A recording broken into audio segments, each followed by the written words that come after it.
Mr. Kaufman. Thank you, Mr. Chairman. I first want to say that I believe that the Congress of the United States should stay in session until we resolve this problem of sequestration, as well as some of the other issues facing this country, such as bumping up against another debt limit and the fiscal cliff that we face. And so I'll be voting against adjournment tomorrow. Let me just say first that I think that I differ with a lot of my colleagues. I think that we are capable of more cuts in the Department of Defense. I just disagree in the manner that they're going to be done through sequester, that it's going to fall disproportionately on weapons and equipment that are so vital to our fighting forces. But let me just say first, I think that prospectively, I would like to see cuts. I think that the Department of Defense is far too top-heavy. More admirals and ships in the United States Navy, and it's that top-heavy across the board in the other services as well. I think we ought to look at some of the permanent overseas military bases that we have. 79,000 troops still in Europe. With their spending, our NATO allies, most of them are spending less than 2% of their economy on defense.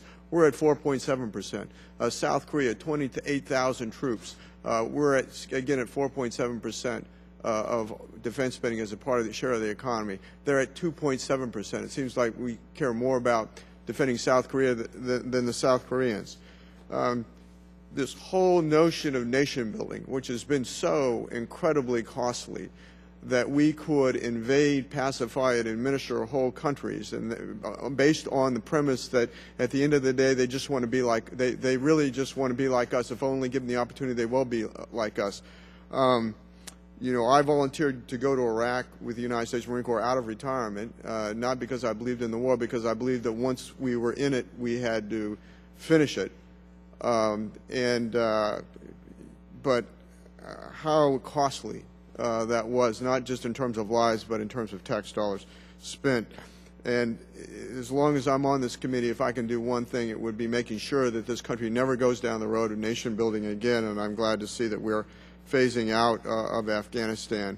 On the issue of Libya today, I mean, it is stunning the lack of coordination between the intelligence community and the State Department.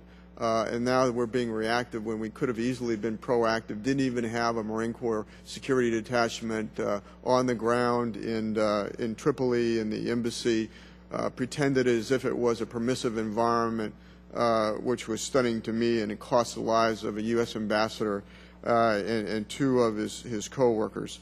With that said, let me put one question out to the United States Marine Corps, and with our ability to respond in that region right now with fast teams and neo-ops, how does sequester impact that capability? Congressman, when we look at sequester, what we will make every effort to do is make sure that our current operations don't suffer. So the expectation would be that the Marines that are in Afghanistan, our fleet anti-terrorism support teams, in the forces necessary to do the kinds of things that you alluded to a minute ago would be resourced. Where you would see the price being paid is units at home station, again, already in a degraded state of readiness. This would further exacerbate that home station readiness, but it would not degrade the readiness of those forces that are forward deployed. We would make every effort to make sure that wasn't the case. Okay. Now let me just say, I would never support a cut that compromised the national security or the capability of this country to defend itself. And I think fundamentally sequester, in the manner that these cuts are going to be done, will in fact compromise national security, will in fact compromise the capability of this country to defend itself. You know, I guess another question for the Marine Corps: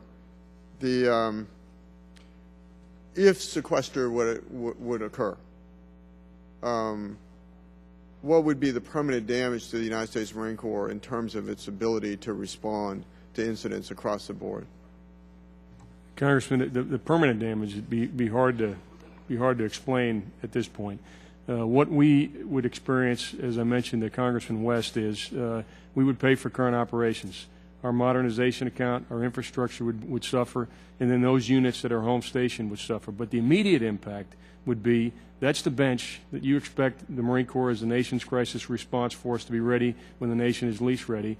And the unexpected crises and contingencies are supported by those forces that are at home station. And so the degraded readiness that we would see in those forces at home station would impact our immediate crisis and contingency response capability. Thank you, Mr. Chairman. I yield back. Thank you, Mr. Kaufman.